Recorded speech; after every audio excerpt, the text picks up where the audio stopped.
Well একটা problem দেখাচ্ছি। এটা হচ্ছে compute weighted some.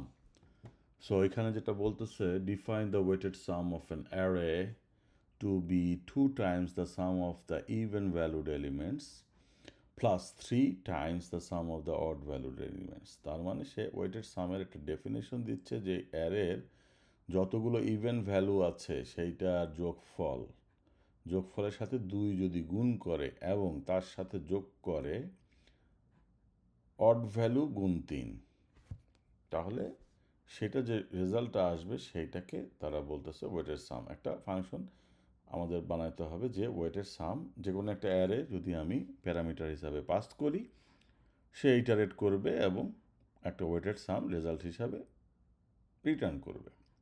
Write a method named compute weighted sum that computes the weighted sum of its argument. তাহলে you may assume that the input parameter is not null and that it contains at least one element. তার মানে হলো input প্যারামিটারটা নাল হতে পারবে না, এটা আমার ধরে নিতে হবে, এবং অ্যাটলিস্ট একটা এলিমেন্ট থাকবেই। এই জন্য আমি কোনো ভ্যালিডেশনে যাচ্ছি না, কারণ এখানে সেটা কথা কিছু বলে নেই, এমনকি কোনো নাল এলিমেন্ট পাসও করা হয় নাই as a parameter. Your method must make only one pass through the array, মানে একবারই সে ইটারেট করবে। এটা আবার তার ব্যাখ্যা করে দিচ্ছে, there must be only one loop in your method. তার মানে আমার মেথডের মধ্যে মাত্র একটাই লুপ থাকবে। তাহলে আমি এটা দেখাচ্ছি আপনাদেরকে, দেখেন 1 2 3 4 5 সে যোগ করতেছে।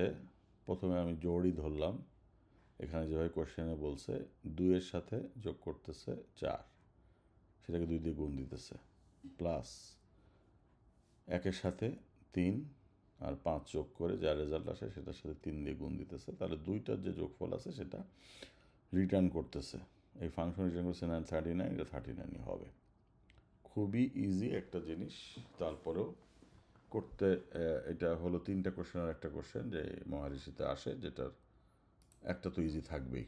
So let's jump into the question.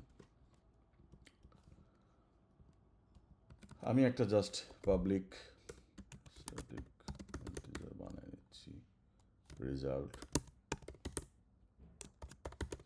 যে ইনপুট হিসাবে নেবে একটা অ্যারে, যেভাবে বলছে এ, ওইখানে মেথড সিগনেচারটা তারা কোশ্চেনে দিয়ে দেয়। দেখেন কম্পিউট ওয়েটেড সাম, আমি এটা দিলাম না, এটা আপনারা বুঝতেই পারতেছেন, ইন্টিজার এ নাম দিতেছে, আমি ইন্টিজার এ নাম দিয়ে দিলাম। আচ্ছা, রিটার্ন দেই নাই দেখে লাল হয়ে আছে, আমি সাম নামে একটা কিছু রিটার্ন করতেছি, আর ইন্টিজার সাম ইজিক্যাল টু 0 ধরে নিলাম। এমন একটা ইটারেট করতেছি ফর ইন্টিজার নাম এ, এর ভিতরে নাম নামে একটা ইয়ে পাস করলাম। তাহলে আমি শুধু চেক করব একটা টার্নারি অপারেটর দিয়ে, সাম ইজিক্যাল টু চেক করো এ নামটা, যে নামটা আমি পাস করেছি, 2 কি 0 কিনা। যদি 0 হয়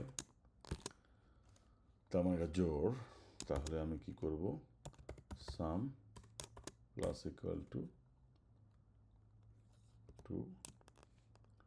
2 দিয়ে গুণ দিয়ে দেবো, দিয়ে ওটার সাথে সামের সাথে যোগ করে দেবো। আর না হলে আমি সেম কাজটাই করব 3 দিয়ে, সাম প্লাস ইকুয়াল টু 3 টাইমস নাম রিটার্ন সাম। তাহলে আমি একই এতে বোঝাচ্ছি, এটা জাস্ট আমার পিএসপিতে ফর ইচ লুপ বলে এটাকে। সো নাম নামে একটা ভেরিয়েবল সে ইটারেট করবে প্রত্যেকটা এলিমেন্টের জন্য, সে তার নামের ভ্যালুটা সে চেক করবে জোড় কিনা। জোড় যদি হয় তাহলে সে 2 দিয়ে গুণ করবে ওই নাম্বারটাকে, করে রেজাল্টের সাথে যোগ করে দেবে। রেজাল্ট তো ফার্স্টেই মানে সাম আর কি, সাম প্রথমে 0 আছে, তো এটা বাড়তে থাকবে। সাম আলটিমেটলি নিজের ভ্যালুটা ধরে রাখবে, অথবা এটা 3 দিয়ে গুণ হবে আর কি, লাস্টে সামটা রিটার্ন হয়ে যাবে। দেখি পিএসবিএম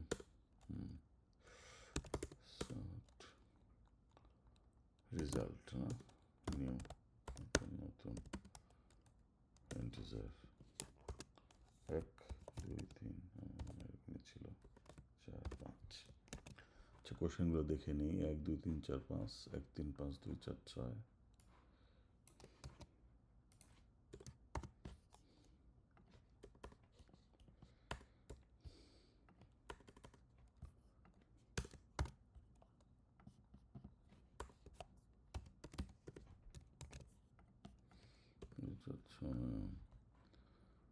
1 2 1 2